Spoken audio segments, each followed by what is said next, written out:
افلا یتدبرون القرآن، تدبر قرآن، مولانا امین احسن اصلاحی۔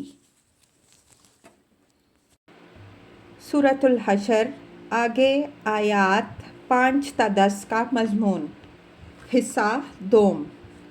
اعوذ باللہ من الشیطان الرجیم،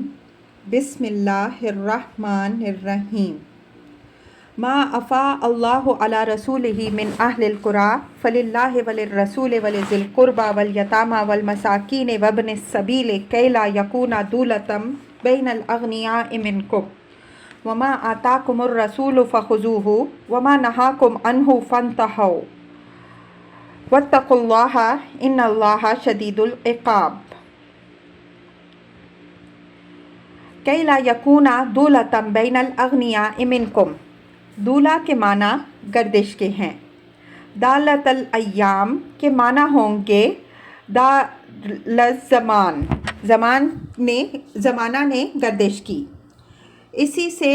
مداولت ہے جو قرآن میں بھی استعمال ہوا ہے۔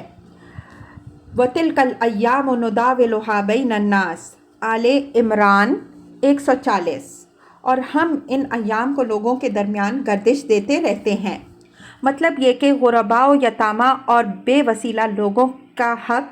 اس لیے سرکاری بیت المال میں محفوظ کر دیا ہے کہ دولت صرف مالداروں ہی کے درمیان نہ گردش کرتی رہے بلکہ اس کو غریبوں تک پہنچنے کی بھی راہ ملے۔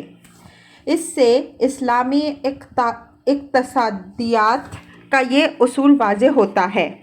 کہ اسلام یہ نہیں پسند کرتا کہ دولت کسی خاص طبقہ کے اندر مرتکز ہو کر رہ جائے، بلکہ وہ چاہتا ہے کہ اس کا بہاؤ ان طبقات کی طرف بھی ہو جو اپنی خلقی کمزوریوں یا فقدان وسائل کے سبب سے اس کے حصول کی جد و جہد میں پورا حصہ نہیں لے سکتے۔ اس مقصد کے لیے اس نے افراد کو زیادہ سے زیادہ انفاق پر ابھارا ہے اور ان کے اس آزادانہ انفاق کو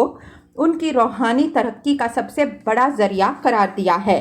اور قانون کے ذریعے سے بھی ہر صاحب مال کے مال سے ایک حصہ غریبوں کے حق کی حیثیت سے الگ کر کے حکومت کی تحویل میں دے دیا ہے۔ وما آتاکم الرسول فخذوہ وما نہاکم عنہ فانتہوا واتقوا اللہ ان اللہ شدید العقاب۔ یہ آخر میں تہدید و وعید ہے کہ رسول جو کچھ دے وہ لے لو، اور جس چیز سے وہ روکے اس سے رک جاؤ۔ کسی بات کو اعتراض اور نکتہ چینی اور نجوہ و سرگوشی کا بہانہ نہ بناؤ۔ اللہ سے برابر ڈرتے رہو اور یاد رکھو کہ اللہ بڑی ہی سخت سزا دینے والا ہے۔ یہ تہدید و وعید دلیل ہے کہ جن سوالوں کے جواب یہاں دیے گئے ہیں وہ منافقین کی طرف سے اٹھائے گئے تھے، اور ان کے اٹھانے سے مقصود مسئلہ کی تحقیق نہیں بلکہ ان کی عادت کے مطابق اعتراض اور نکتہ چینی تھا۔ اگر سوال محض تحقیق حق کے لیے مخلص مسلمانوں کی طرف سے ہوتا تو اس تہدید کا یہاں کوئی موقع نہیں تھا۔ یہاں رسول کا یہ درجہ جو واضح فرمایا گیا ہے کہ جو کچھ وہ دے لے لو اور جس سے روکے اس سے رک جاؤ، اگرچہ اس کا ایک خاص محل ہے لیکن اس سے جو حکم مستنبط ہوتا ہے وہ بالکل عام ہوگا، یعنی زندگی کے ہر معاملے میں رسول کے ہر حکم و نہی کی پیچون و چرا تعمیل کی جائے، اس لیے کہ رسول کی حیثیت جیسا کہ قرآن میں تصریح ہے اللہ تعالیٰ کی طرف سے مقرر کیے ہوئے ایک واجب الاطاعت ہادی کی ہوتی ہے۔ فرمایا ہے وَمَا أَرْسَلْنَا مِن رَّسُولٍ إِلَّا لِيُطَاعَ بِإِذْنِ اللَّهِ، سورہ النساء آیت 64۔ اور ہم نے نہیں بھیجا کوئی رسول مگر اس لیے کہ اللہ کے حکم سے اس کی اطاعت کی جائے۔ گویا اس ٹکڑے کے دو مفہوم ہوں گے، ایک خاص، دوسرا عام۔ اپنے خاص مفہوم کے پہلو سے یہ اپنے سابق مضمون سے مربوط ہوگا، اور اپنے عام مفہوم کے اعتبار سے اس کی حیثیت اسلامی شریعت کے ایک ہمہ گیر اصول کی ہوگی۔ لِلْفُقَرَاءِ الْمُهَاجِرِينَ الَّذِينَ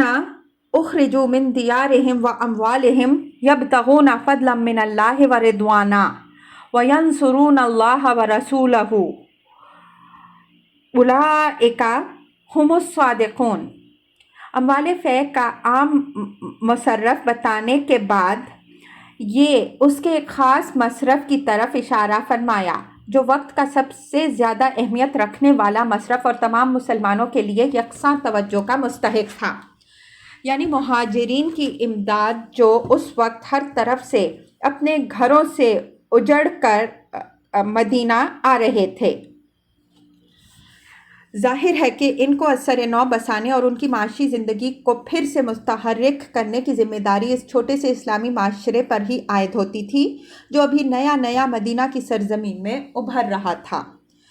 یہ صورت بھی مقتضی تھی کہ اموال فے کو حکومت کی تحویل میں دیا جائے تاکہ اس طرح کے ملی مسائل کے حل کے لیے اس کے پاس وسائل موجود رہیں۔ ان مہاجرین کی تعریف میں فرمایا کہ یہ لوگ اپنے گھروں اور اپنے مالوں سے مجبور کر کے نکالے گئے ہیں اور انہوں نے اللہ کے فضل اور اس کی خوشنودی کی طلب اور اللہ اور اس کے رسول صلی اللہ علیہ وآلہ وسلم کی نصرت کے مقصد سے اپنی املاک سے یہ محرومی اور اپنے گھر سے یہ مہجوری برداشت کی ہے۔ اس وجہ سے یہ مستحق ہیں کہ ان کے دینی بھائی پوری فراخ دلی سے اور سیر چشمی سے ان کی مدد کریں۔ یبتغون فضلا من اللہ ورضوانا سے اشارہ اس ایمانی زاد راہ کی طرف ہے جس کے اعتماد پر یہ مہاجرین اپنے گھروں اور اپنی املاک سے بغیر اس بات کی پرواہ کیے اٹھ کھڑے ہوئے کہ کیا کھائیں گے اور کہاں سر چھپائیں گے، اور ینصرون اللہ ورسولہ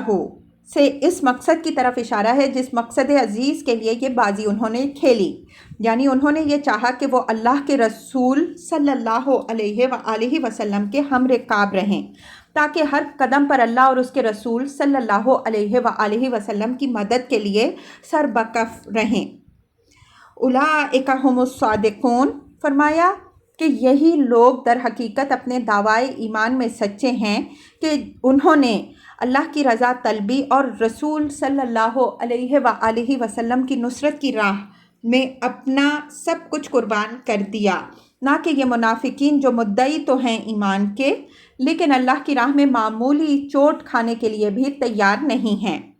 بس یہ چاہتے ہیں کہ گھر بیٹھے بٹھائے انہیں لقمہ تر ہاتھ آتا رہے۔ ان منافقین ہی کے بارے میں آگے اسی سورہ میں کی یہ آیت 11 میں فرمایا کہ واللہ یشہد انہم لکاذبون، اور اللہ گواہی دیتا ہے کہ یہ منافقین بالکل جھوٹے ہیں۔ والذین تبوؤا الدار والایمان من قبلہم یحبون من ہاجر الیہم ولا یجدون فی صدورہم حاجۃ مما اوتوا ویؤثرون علی انفسہم ولو کان بہم خصاصہ ومن یؤق شح نفسہ فاولئک ھم المفلحون۔ یہ انصار و مہاجرین اولین کی سیر چشمی اور ان کی فراخ دلی کی تعریف ہے کہ اس بات سے ان کے دل تنگ نہیں ہو رہے ہیں کہ مہاجروں کے قافلے پر قافلے ان کے غنائم و فے میں حصہ بٹانے کے لیے چلے آ رہے ہیں، بلکہ وہ بڑی فراخ دلی سے ان کا خیر مقدم کر رہے ہیں اور ان کی جو مدد کی جا رہی ہے اس سے اپنے دلوں میں کوئی رشک و حسد محسوس کرنے کے بجائے وہ اپنے اوپر ان کو ترجیح دیتے ہیں اگرچہ انہیں خود ضرورت لاحق ہو۔ تبوّع الدار والایمان اسی طرح کی ترکیب ہے جس طرح علفتہ تبنا وماء، میں نے اس کو چارہ کھلایا اور پانی پلایا، وغیرہ مختلف ترکیبیں عربی میں معروف ہیں۔ اس طرح کی ترکیبوں میں ایک فعل جو دوسرے مفعول سے مناسبت رکھنے والا ہو محذوف ہو جاتا ہے جو قرینہ سے سمجھ لیا جاتا ہے، چنانچہ مذکورہ تینوں مثالوں میں ایک ایک فعل محذوف ہے۔ اسی طرح اس آیت میں بھی ایک فعل الایمان سے مناسبت رکھنے والا محذوف ہے۔ اگر یہاں احکموا یا اس کے ہم معنی کوئی فعل محذوف مانیے تو پوری عبارت یوں ہوگی تبوّعوا الدار واحکموا الایمان، یعنی جنہوں نے پہلے سے گھر ٹھکانہ بھی بنا رکھا ہے اور اپنے ایمان کو بھی مضبوط کر رکھا ہے۔ اس کے اولین مصداق تو ظاہر ہے کہ انصاری ہی ہوں گے، اس لیے کہ وہ اپنے سے پہلے اپنے گھر ور بھی رکھتے تھے اور ایمان کی نعمت سے بھی متمتع تھے، لیکن میرے نزدیک اس میں وہ مہاجرین اولین بھی شامل ہیں جو پہلے ہی ہجرت کر کے مدینہ پہنچ چکے تھے، اور وہاں اللہ نے ان کے لیے قیام و معاش کی قابل اطمینان صورت بھی پیدا کر دی تھی۔ اس طرف ذہن من قبلہم کے الفاظ سے جاتا ہے، اس لیے کہ مہاجرین اولین ہی کا یہ درجہ ہے کہ انہوں نے مہاجرین متأخرین کے مقابل میں ایمان و ہجرت دونوں میں سبقت کی۔ جہاں تک انصار کا تعلق ہے، ان کو گھر ور والے ہونے کے معاملے میں تو تقدم ضرور حاصل تھا، لیکن ایمان کے معاملے میں یہ کہنا صحیح نہیں ہو سکتا کہ ان کو تمام مہاجرین کے مقابل میں تقدم حاصل تھا۔ زیادہ سے زیادہ یہ کہہ سکتے ہیں کہ بعد کے مہاجرین کے مقابل میں ان کو بحیثیت مجموعی تقدم حاصل تھا۔ ہاں، انصار کے ساتھ اگر مہاجرین اولین کو بھی شامل کر لیجئے تب ان کے اوپر الذین تبوأوا الدار والایمان کے الفاظ ٹھیک ٹھیک منطبق ہو جاتے ہیں، اس لیے کہ یہ دونوں مل کر بعد والوں کے مقابل میں با اعتبار سکونت مدینہ بھی مقدم ہیں اور با اعتبار قبول اسلام بھی۔ فرمایا کہ یہ لوگ نئے آنے والے مہاجرین سے محبت رکھتے اور پوری فراخ دلی سے ان کا خیر مقدم کرتے ہیں۔ ان کے دل اس بات سے تنگ نہیں ہو رہے ہیں کہ مہاجرین کے قافلے پر قافلے چلے آ رہے ہوں اور جو مال انہیں ملنا چاہیے تھا وہ سب ان پر صرف ہو رہا ہے، یا اب وہ بھی اس میں حصہ دار بن جائیں گے، بلکہ وہ نہایت سیر چشمی کے ساتھ اپنی ضروریات پر ان کی ضرورت کو ترجیح دے رہے ہیں۔ ان کی اس تعریف سے مقصود یہ ظاہر کرنا ہے کہ اہل ایمان کو اسی طرح باہم دیگر ہمدرد، فیاض اور ایثار کرنے والا ہونا چاہیے۔ یہ گویا ایک آئینہ رکھا گیا ہے ان منافقین کے سامنے جنہوں نے بنی نذیر کے چھوڑے ہوئے اموال سے متعلق یہ مطالبہ پیش کیا کہ اس کو مال غنیمت کی طرح لوگوں میں تقسیم کیا جانا چاہیے۔ اس آئینہ میں انہیں دکھایا گیا ہے کہ مسلمان اپنے دوسرے بھائی کے لیے اس طرح فیاض ہوتا ہے تاکہ انہیں اپنی خود غرضی پر کچھ شرم آئے۔ وَمَن يُوقَ شُحَّ نَفْسِهِ فَأُولَٰئِكَ هُمُ الْمُفْلِحُونَ، یہ ان انصار و مہاجرین کے لیے فلاح کی بشارت بھی ہے اور نفس انسانی کی ایک بہت خطرناک بیماری سے آگاہی بھی۔ شح کے معنی حرص و طمع اور لالچ کے ہیں۔ نفس کی طرف اس کی نسبت سے یہ بات تو نکلتی ہے کہ یہ نفس کے دوائی میں سے ایک دائیہ ہے، لیکن ساتھ ہی اس سے بچتے رہنے کے لیے جو آگاہی دی گئی ہے اس سے معلوم ہوتا ہے کہ یہ خطرناک دائیہ ہے۔ اگر اس کو آدمی قابو میں نہ رکھ سکے تو یہ چیز اس کی آخرت کو برباد کر دیتی ہے۔